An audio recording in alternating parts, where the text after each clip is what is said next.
What does good asset management look like? So on a yearly basis, right around this time, or I think we've gotten most of ours done, but we're reviewing the budget for the next year.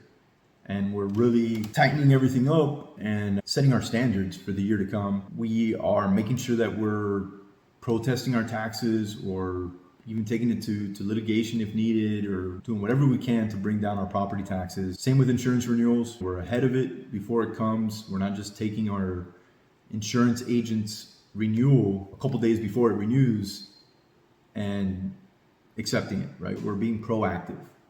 That's basically what this means. We're being proactive to two of the largest expenses, your property taxes and your insurance. On a monthly basis, we're visiting the properties, we're visiting the comps, doing market surveys. We're making sure that we're keeping up with our CapEx draws, our replacement reserve draws. We're reviewing the financials. We're taking the time to actually review them internally with the management company and making any adjustments as needed.